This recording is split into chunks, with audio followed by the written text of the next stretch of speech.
కొన్ని ప్రాంతాల్లో ఫుడ్ అయితే సరిపోతుంది, ఇంకా మీరు కానీ నిత్యావసర వస్తువులు కానీ నీళ్లు కానీ ఇస్తే మేమే వంట చేసుకుంటాను కూడా కొన్ని దగ్గర నుంచి ఫీడ్బ్యాక్ వస్తూ ఉంది. అది కూడా వ్యూలో పెట్టుకుంటాం. ఇప్పటికి 4 రోజులు అయింది, రేపు 5వ రోజు. అందుకని గ్రాడ్యువల్గా రీషెడ్యూల్ చేసి ఎక్కడైతే నీళ్లు లేవో ఆ ప్రాంతాలంతా కూడా రేపే ఎసెన్షియల్ కమాడిటీస్ అన్ని కూడా ఒక ప్యాకేజ్ ఇస్తున్నాం. 25 కేజీలు బియ్యం, అదే సమయంలో 1 కేజీ పప్పు, 1 లీటరు పామాయిల్, ఇంకొక పక్కన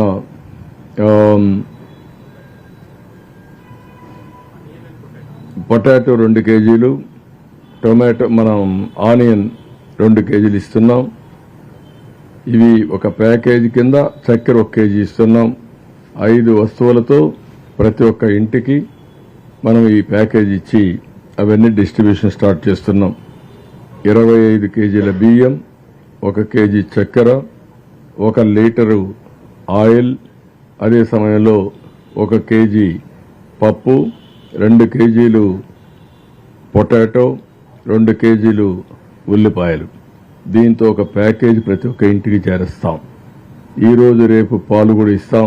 ఇప్పటి వరకు అయితే ఇచ్చేటన్ని కూడా బిస్కెట్స్ కానీ, పాలు కానీ, భోజనం కానీ, మంచినీళ్లు కానీ, అదే మరి వీలైతే పళ్ళు అయితే ఈరోజు ఇచ్చాం కానీ రేపు దొరికితే చూస్తాం.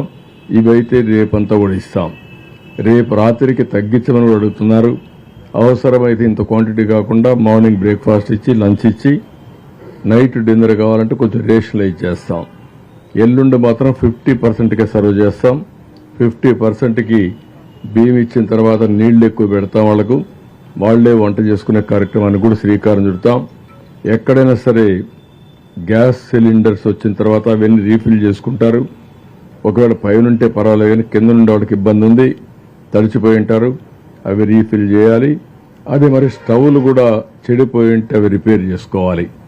అవి వాళ్ళు చేసుకుంటారా, డిపార్ట్మెంట్ చేయాలన్నా, ఏం చేయాలన్నా అవన్నీ వర్కౌట్ చేసి యాక్టివేట్ చేస్తాం.